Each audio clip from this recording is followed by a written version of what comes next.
Kita sebutkan satu kata ini saja, ala di atas, maka kita tidak dapat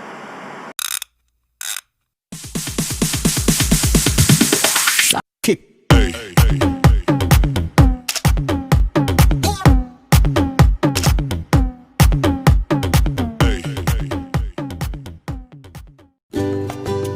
Bismillahirrahmanirrahim. Assalamualaikum warahmatullahi wabarakatuh. Berjumpa lagi dalam channel Pak Dul si Jenderal Kancil. Kali ini Pak Dul akan membahas materi bahasa Arab, yaitu materi tentang ajzaul jumlah atau macam-macam kata. Nah, seperti apa pembahasannya?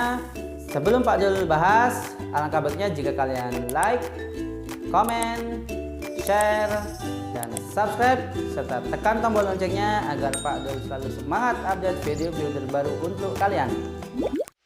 Langsung saja ke pembahasan kita kali ini, ajzaul jumlah. Kemarin kita sudah belajar bahwa jumlah mufidah itu disusun oleh 2 atau 3 kata ataupun lebih, seperti contoh-contoh berikut ini. Nah, di situ ada jumlah mufidah yang pertama, yaitu Raqiba Ibrahimu al-hisona.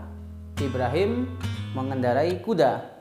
Kemudian yang kedua ada Yahsudu al-fallahu al-qamha.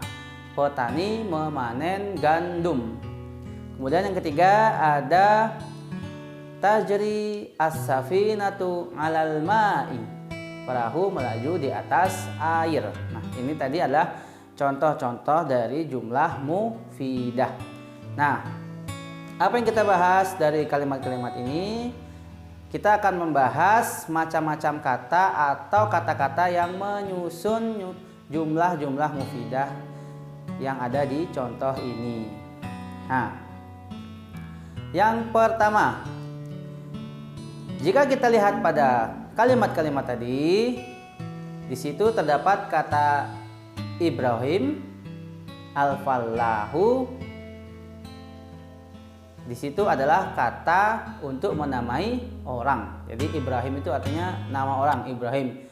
Kemudian al-fallahu, falahu ini artinya petani. Jadi ini adalah kata untuk menamai orang.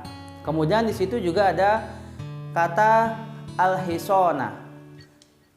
Ini artinya kuda. Nah, ini adalah kata atau nama untuk hewan, kata yang digunakan untuk menamai hewan. Kemudian di situ juga ada al-qamha. Nah, al-qamha ini artinya adalah gandum. Kata ini digunakan untuk menamai tumbuhan. Nah, kemudian di situ juga ada kata as-safinatu, kemudian ada al-ma'i.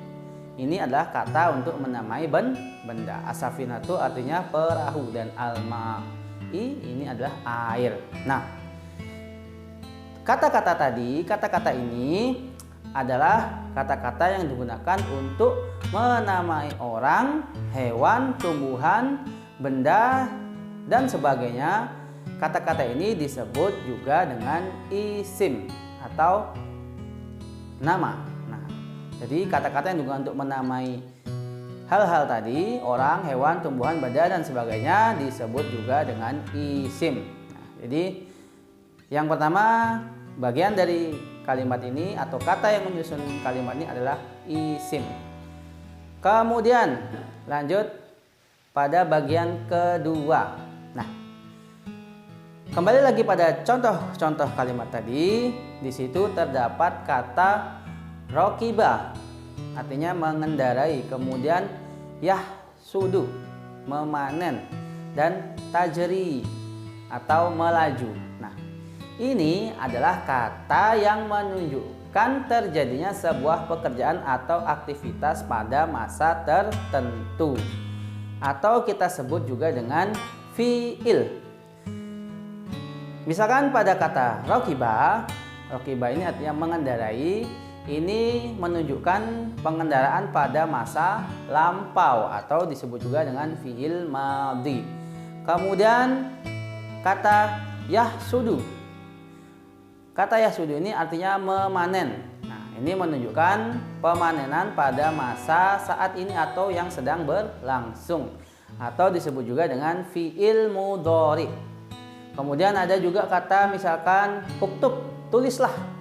Ini adalah kata perintah atau fi'il amri. Nah, kata-kata ini atau kata-kata yang menunjukkan terjadinya sebuah pekerjaan ataupun aktivitas pada masa tertentu disebut juga fi'il. Dan ini kata ini juga yang menyusun sebuah jumlah mufidah. Kemudian kita lanjut kepada bagian yang ketiga, yaitu harfu. Nah, pada kalimat ketiga di situ ada kalimat tajri as-safinatu 'alal ma'i. Pada kalimat ini terdapat kata ala yang artinya di atas. Nah, jika kita sebutkan satu kata ini saja, ala di atas, maka kita tidak dapat memahami makna kalimat secara lengkap.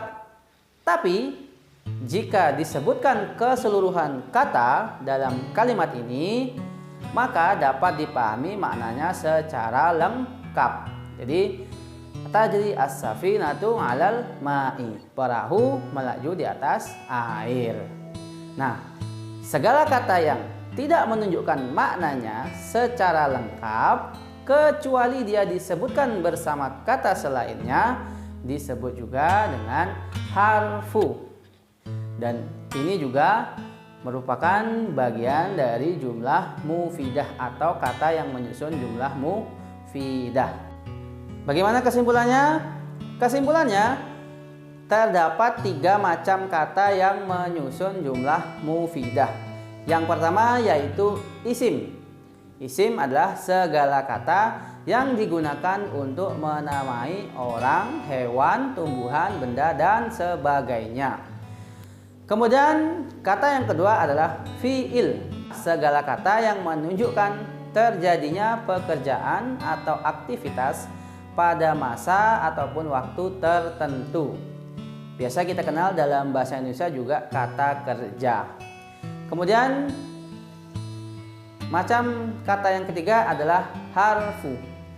Harfu ini adalah segala kata yang tidak menunjukkan maknanya secara lengkap kecuali dia disebutkan bersama kata selainnya. Ini adalah harfu. Nah, ketiga macam kata inilah yang menyusun jumlah mufidah. Baiklah, itu saja yang bisa Pak Dul sampaikan kali ini. Kurang lebihnya Pak Dul mohon maaf. Terima kasih. Assalamualaikum warahmatullahi wabarakatuh.